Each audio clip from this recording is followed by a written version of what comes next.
in Virginia voted 57-18 last Saturday to remove its chairman, and the chairman has indicated, the former chairman has indicated, that he is leaning toward running for the chairmanship again when the committee meets at the end of May in Richmond. He joins us now by telephone. Jeff Frederick is a member of the Virginia House of Delegates. He's a Republican who represents the state's 52nd district, which includes parts of eastern Prince William County. Until last week, he was chairman of the Virginia Republican Party. Delegate Frederick, thank you for joining us. Thank you for having me. You indicated that you may be fighting for this position again at the end of May. Party leaders, including the gubernatorial candidate, want you out. You said this week that Bob McDonnell and the other prominent Republicans who pushed you out need to know that they are not the party. In your view, who is the party? Well, the party are the people that go out and put up the yard signs, make the phone calls, write the small dollar checks, knock on doors, and do all those things that need to be done to elect our candidates. All of these people that you mentioned, the 70% of the current state central committee, the gubernatorial candidate Bob McDonnell, congressional members of the congressional delegation, the Speaker of the House, they all were opposing my candidacy for chairman last year. So to have all of them come out and support my removal was frankly not much of a surprise. They were just continuing to fight the battle that they lost last year. Now, the convention happens at the end of May, and once again, activists from all over Virginia will have the opportunity to have their say in who they want leading the party, whether they want to have a party that's led from the top down, or whether they want a grassroots up party, which is exactly what I have been doing as chairman and what I ran to do as chairman of the Republican Party of Virginia. Mr. Frederick, Tom Sherwood from Channel 4. Let me ask you a question. You have every right to run, of course, and so let's assume that you do, in fact, win. How do you, as the chairman who's back in power after all the elected leadership of the Republican Party essentially wanted you out, how do you go forward with all these important state elections looming? How do you work with the people that you say have been trying to get you out for a year, and they're the very ones you'll have to work with should you win again? Well, I ran to rebuild our party so that we can start winning elections again. The people that are currently, now that I've been removed, that are currently in control of the party are the very same people that oversaw election loss after election loss and frankly, the degradation of our party over the years. But how would you work with with your gubernatorial candidate if he doesn't want you to be the chairman and you become the chairman again? How do you two work together to defeat the Democrats without just fighting all the way?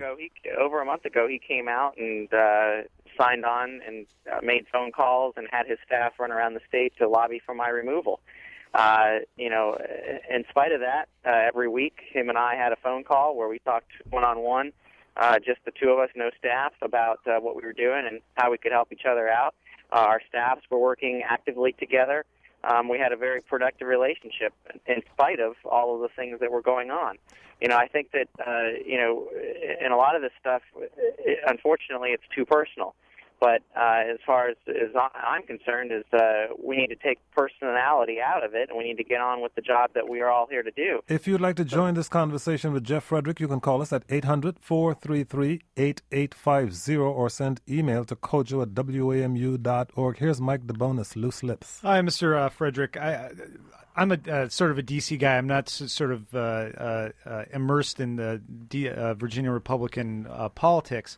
Can you sort of explain why, given the rather lopsided margin of the vote to remove you, that you expect to have a chance to win your seat back at the convention in May? Well, again, you're talking about 57 individuals that voted to remove me. Versus the thousands of people that voted to put me into the chairmanship. They're two very different things. The State Central Committee, in their vote last Saturday, frankly voted to overturn an election. They voted to overturn the will of thousands of Republican grassroots activists who made the trip to Richmond last year to vote for me. Now those activists are coming back to Richmond. And the State Central Committee, as I said earlier, 70% of them last year endorsed against me.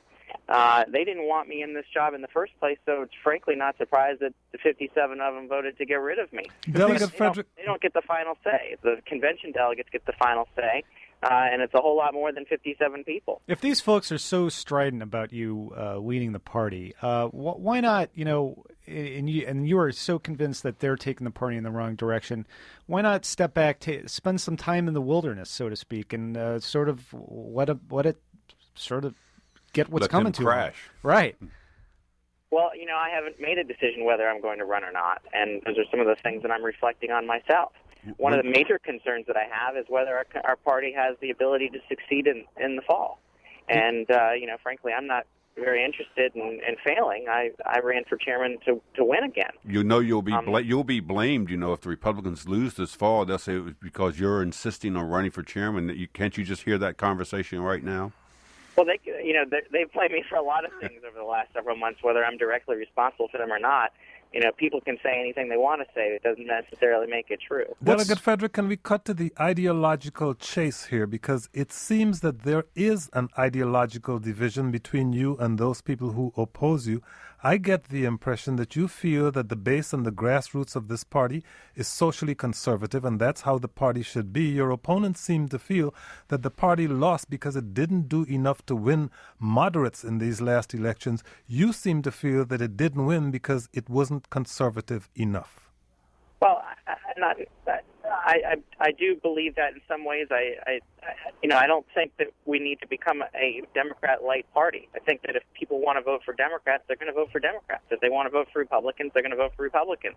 The fundamental problem we've had as a party is where Republicans haven't acted like Republicans, where Republicans marketed the Republican brand, if you will. We market ourselves as a party of smaller government, of less government, of lower taxes, of fiscal responsibility.